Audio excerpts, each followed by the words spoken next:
Praise the lord. మన ప్రభువును లోకరక్షకుడైన యేసుక్రీస్తు నామమున మీ అందరికీ నా యొక్క ప్రత్యేక వందనములు. ఈ ఉదయకాల సమయమున దేవుడు మనకిస్తున్నటువంటి వాగ్దానమును చదువుకుందాం. 70వ దావీదు కీర్తన 1వ వచనము. దేవా, నన్ను విడిపించుటకు త్వరగా రమ్ము. యెహోవా, నా సహాయమునకు త్వరగా రమ్ము. ఆమేన్. దేవునికే మహిమ కలుగును గాక. ఈ ఉదయకాల సమయమున దేవాతి దేవుడు ఈ యొక్క వాగ్దానము ద్వారా మనందరితో మాట్లాడుతూ ఉన్నారు. ఈ యొక్క వాక్యమును మనం జ్ఞాపకం చేసుకుంటే, యెహోవా నా సహాయమునకు త్వరగా రమ్ము అని ఇక్కడ దావీదు మహారాజు ఈ విధంగా మాట్లాడుతూ ఉన్నాడు. యెహోవా, దేవా, నా సహాయమునకు త్వరగా రాయ్యా అని ప్రార్థన చేస్తూ ఉన్నాడు. ఈ వాక్యము వింటున్న ప్రియ సహోదరి సహోదరుడా, మీకు కూడా శ్రమ కలిగినప్పుడు, ఇబ్బంది కలిగినప్పుడు, కుటుంబంలో ఆందోళన కలిగినప్పుడు, ప్రతి స్థితిగతులలో యెహోవా, దేవా, త్వరగా రాయ్యా, నాకు నీ సహాయము దయచేయని చెప్పి ప్రార్థించాలి. కానీ చాలామంది శ్రమ కలగగానే, బాధ కలుగుతూ ఉంటే, కుటుంబంలో ఇబ్బంది కలుగుతూ ఉంటే దేవునికి ప్రార్థన చేయకుండా చాలామంది ఉంటారు. కానీ దావీదు మాత్రం ఆ రీతిగా లేడు. అసలు దావీదు గారు ఏ రీతిగా ఉన్నారు అంటే, ఆయనకు శ్రమ సంభవించినప్పుడు వెంటనే ప్రార్థించేవాడు.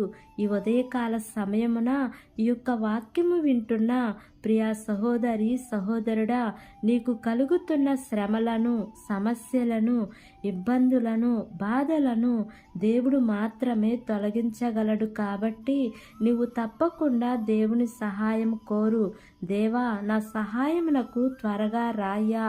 యెహోవా, నా దేవా, నాకు త్వరగా సహాయము చెయ్యి అని దేవునిని బ్రతిమలాడాలి. అలా బ్రతిమలాడినప్పుడు దేవుడు నీకు తప్పకుండా మేలు చేస్తారు. ఆయన నీకు సహాయం చేస్తారు. ఎంతోమంది భక్తులు వారి శ్రమలలో, ఇబ్బందులలో, కష్టాలలో ఉన్నప్పుడు ఎంతగానో కన్నీరు విడుచుచు దేవునికి ప్రార్థించేవారు. వారి ప్రార్థన దేవుడు ఆలకించి వారికి మేలు చేశారు. కాబట్టి ఈరోజు నీకు కూడా దేవుడు మేలు చేయాలని ఆలోచన కలిగి ఉన్నారు. కాబట్టి ఈ వాగ్దానమును నమ్మి ఈ వాగ్దానం ప్రకారంగా జీవిద్దాం. దేవుడి ఈ వాగ్దానము మనందరి జీవితములలో నెరవేర్చబడును గాక. ఆమేన్. ప్రార్థన చేసుకుందాం. ప్రేమ కలిగిన యేసయ్యా, కృప కలిగిన దేవా, నీకు వందనాలు తండ్రి, నీకు స్తోత్రములు ప్రభువా. ఇంతవరకు నీ కృపలో మమ్మల్ని కాచి కాపాడిన విధానాన్ని బట్టి నీకు వందనాలు తండ్రి. ఈ ఉదయకాల సమయమున మీరు మాకిచ్చినటువంటి ఇటు వాగ్దానాన్ని బట్టి నీకు వందనాలు ప్రభువా. ఎంతమంది బిడ్డలు ఈ వాక్యమును విని ఈ ప్రార్థనలో ఏకీభవిస్తున్నారో తండ్రి, ప్రతి కుటుంబాన్ని మీరు జ్ఞాపకం చేసుకోండియా. వారి కుటుంబాలలో శాంతిని, సమాధానమును, నెమ్మదిని మీరు వారికి అనుగ్రహించండి ప్రభువా. నీ మేలుల చేత వారిని తృప్తిపరచమని మిమ్మల్ని వేడుకుంటున్నానయ్యా. అయ్యా, ఎవరైతే నీ పాదాల దగ్గర సహాయం కోరుతున్నారో వారికి నీ సహాయమును పంపించండి తండ్రి. అయా, మేము ప్రార్థించినప్పుడు తప్పక మాకు సహాయం అందించే దేవుడు కదా తండ్రి. దావీదు గారు అది గుర్తెరిగి ప్రార్థించటం ప్రారంభించారు కదా తండ్రి. ఎన్నో మేలులు పొందుకున్నారు కదా ప్రభువా. అదే రీతిగా తండ్రి, నీ బిడ్డలైన వారందరూ నీ పాదాల చెంత చేరి ఏ సహాయం కోరుతున్నారో వారందరికీ నీ సహాయము దయచేయండి ప్రభువా.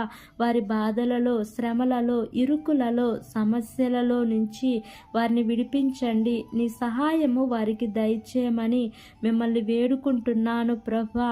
మా దేశాన్ని, దేశ ప్రజలను జ్ఞాపకం చేసుకోండియా. దేశమును పరిపాలిస్తున్న ప్రతి అధికారుల కుటుంబాలను మీరు జ్ఞాపకం చేసుకోండియా. వారికి మంచి ఆరోగ్యమును దయచేయండియా. వారు ఏ పని చేసినను సఫలతను మీరు వారికి అనుగ్రహించండియా. వారి ప్రయాణాల్లో క్షేమాన్ని ఇవ్వండి తండ్రి. ఈ దినము నూతనంగా ప్రారంభిస్తున్న ప్రతి కార్యక్రమంలో యేసయ్యా మీరు ముందుండి నడిపించమని, నీ ప్రియబిడ్డలకు మీరు తోడుగా ఉంటూ రమ్మని, నా యొక్క ప్రార్థన ఆలకించి అంగీకరించమని నజరేయుడైన యేసు అతి పరిశుద్ధ నామమున అడిగి వేడుకుని పొంది ఉన్నాము తండ్రి. Amen, amen, amen. Praise the Lord. God bless you all.